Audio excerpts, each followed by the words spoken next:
नमस्कार दोस्तों। 5 राज्यों के विधानसभा चुनाव जो थे, उनके नतीजे आज आ जाएंगे। वोटों की गिनती बस थोड़ी ही देर में शुरू होने वाली है, लेकिन यह जो चुनाव इस बार का रहा है, इनके नतीजे जो आज आएंगे, वो भारतीय राजनीति में कई तरीके से अपना महत्व रखते हैं और आने वाले समय में हिंदुस्तान की राजनीति में उनकी अपनी एक बड़ी भूमिका होगी।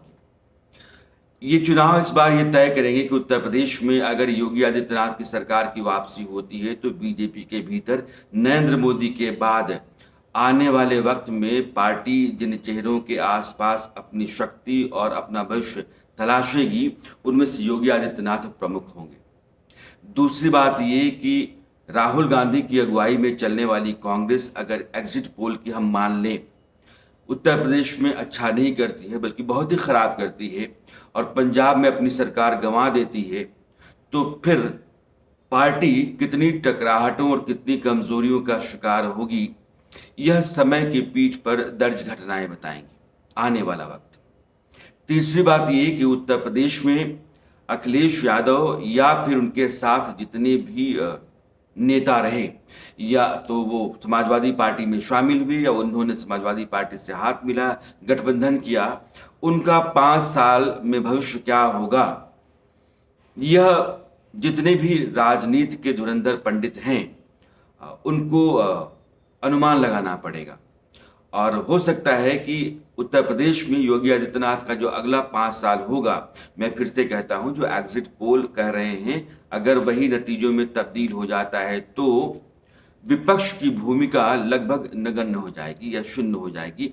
इस तरह की बातें कई हलकों से कही जाती रही हैं और इस चर्चा में और इसके पीछे जो तर्क दिया जाता है उसमें दम है। तीसरी बात यह है कि अरविंद केजरीवाल की आम आदमी पार्टी अगर पंजाब में आती है तो वह पार्टी कांग्रेस की जमीन जो मुख्य विपक्षी दल की है उसको हथियाना शुरू कर देगी। दिल्ली और पंजाब में सरकार बनाने के बाद अगर उत्तराखंड और गोवा में भी 1-2 सीटें आ जाती हैं उस पार्टी की, तो कई राज्यों में उसकी मौजूदगी कांग्रेस के विकल्प के तौर पर अपने आप को आगे बढ़ाने का आधार दे देगी अरविंद केजरीवाल को। अरविंद केजरीवाल की जो राजनीति रही है वो बीजेपी की राजनीति के आसपास ही रही है।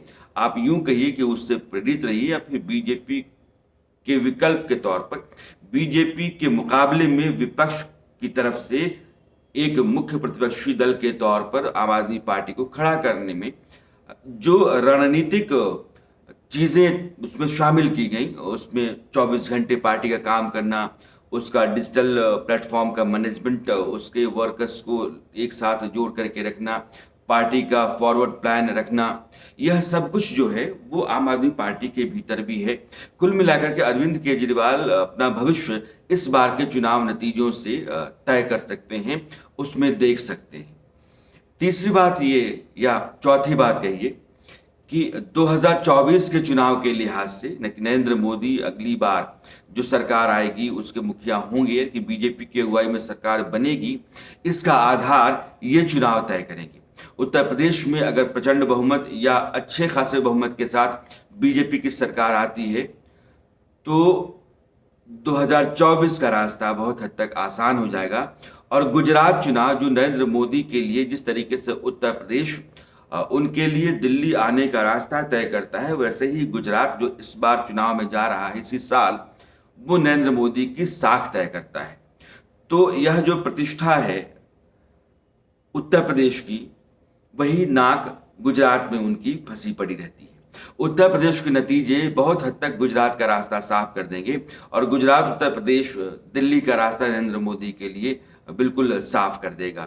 तो दिल्ली आना उनके लिए आसान हो जाएगा। 2024 के चुनाव में बहुत मुश्किलें नरेंद्र मोदी के हवाले से उनके सामने नहीं होंगी। फिलहाल आप इंतजार इस बात का कीजिए कि जब अभी थोड़ी देर में वोटों की गिनती शुरू होती है तो नतीजा कहाँ जाता है। लोगों ने जो अपना मत दिया है मशीनों में बंद हैं, वो मशीनें जब खुलती हैं और वोटों की गिनती होती है तो फिर किन चेहरों के आसपास जाकर के नतीजे खड़ा होते हैं, उन चेहरों पर ही आने वाले समय में देश की राजनीति बहुत हद तक तय होगी। नमस्कार।